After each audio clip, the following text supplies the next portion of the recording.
मुफ्त खाना दे रहा। कहां से दे रहे हुए? हमने किया, वही आप इंप्लीमेंट हो रहा है।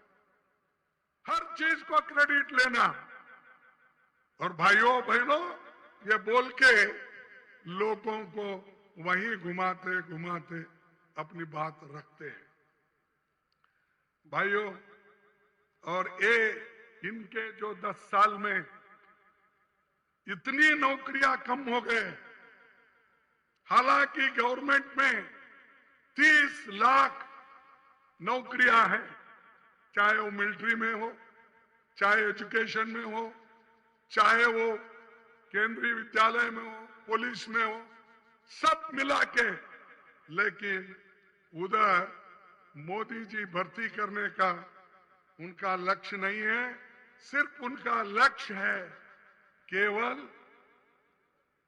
इधर लोगों को गरीब कैसा रखना। क्योंकि अगर पब्लिक सेक्टर में परमानेंट नौकरी में भर्ती अगर हो गए तो शेड्यूल कास्ट के लोग और बैकवर्ड के लोग मिलकर 50% भरेंगे। इसीलिए वो नहीं चाहते कि 50% schedule caste, schedule tribes, backward लोग उसमें आए। गरीब नौजवान नौकरी में परमानेंट नहीं आए, ये उनका मुद्दा है। गरीब को गरीब रखना चाहते हैं। तो इसलिए भाइयों, मैं आपसे यही गुजारिश करूंगा कि हमने जो कानून बनाया, चाहे वो मनरेगा हो, फूड सिक्योरिटी हो, चाहे वो नौकरियों का हो, ये सब हमने जो किया है, ये मोदी जी 10 साल में बर्बाद करके छोड़ दिया है और अमीर लोगों को रोज अमीर बनाते जा रहा है। और एक है कि मोदी जी की हमेशा अपोजिशन को छेड़ना, और हम जब बात करने के लिए उठते हैं हमको उनके पार्टी के लोग रोक देते हैं और रोक के गड़बड़ शुरू करते हैं। आपको मैं बताऊं, जो उनकी गलतियां थी, कमजोरियां थी, जब हम उठाए सदन में, पार्लियामेंट में, राज्यसभा में, लोकसभा में, तब उन्होंने 147 लोगों को, 146 एमपीज को बर्खास्त करके सदन के बाहर डाला। क्या ये डेमोक्रेसी है? क्या यही उसूल, यही संविधान कहता है कि कोई हमने प्रश्न पूछा तो इनको बाहर डाला? या मैं जो भाषण करता हूं हमेशा, मेरा तो आधे से ज्यादा कट होता है, वो मेरे को बाद में मालूम होता है। सच्चाई परसों भी ऐसा ही हुआ।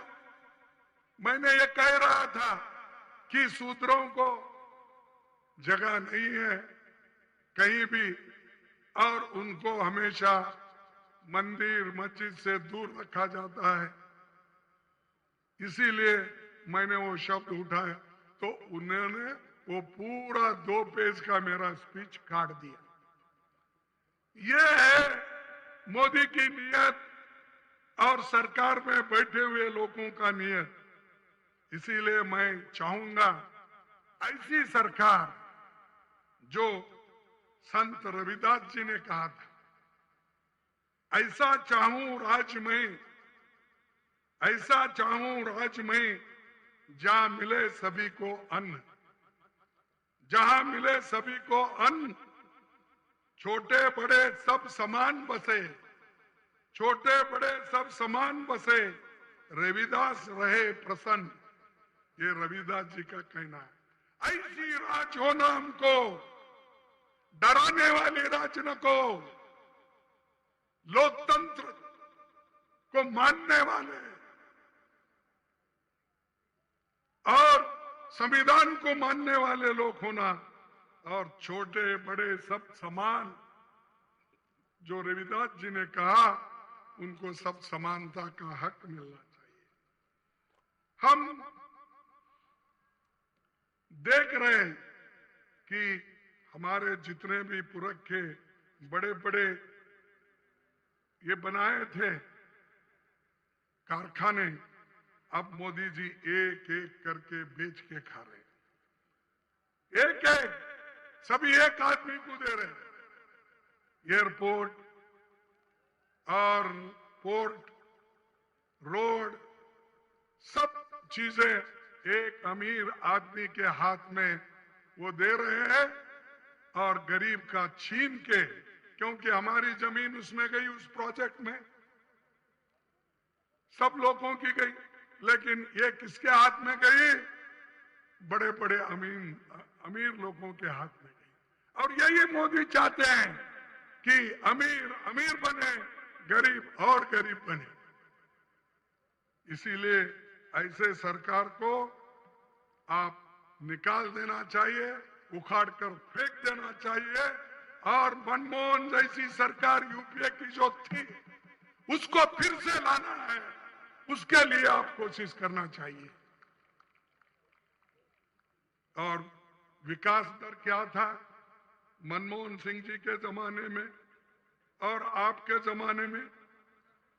ये तो मैं यही कहूंगा कि उनके जमाने में जो चीजें थी मैं बताऊंगा। पैडी, धान बोलते ना, पैडी यूपीए 2004 और 5 में और 13 और 14 तक 135% इंक्रीज हुआ था एमएसपी में, 135%।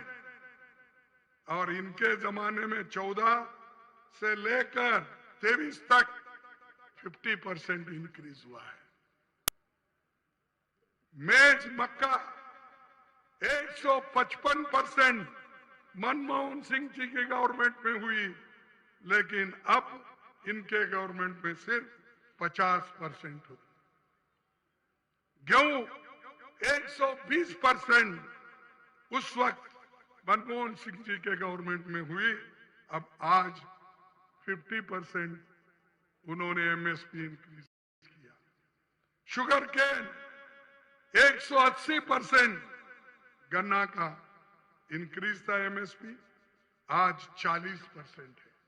ये मेरे आंकड़े नहीं, ये जो पार्लियामेंट में देते हैं और जो आंकड़े हमको मिलते हैं,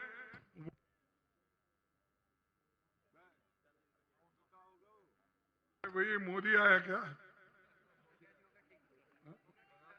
हो गया ठीक? अच्छा, तो हमारे सीएलपी लीडर कहाँ हैं? पीछे हैं। हाँ। तो उनको बता रहा हूं आपने क्या किया, तो हमने ये किया है और ये करने वाले हैं और बढ़ाने वाले हैं। फिर एक बार हमको जीत के लाओ, हमारे लोगों को जीत के लाओ, फिर हम करके दिखाएंगे। जो ये आंकड़े मैं दिखा रहा हूं ये सच है और सच है, और इसको हम और भी आगे अच्छा ढंग से बढ़ाते रहेंगे। भाइयों, बाबा साहब अंबेडकर जी ने एक बात कही थी।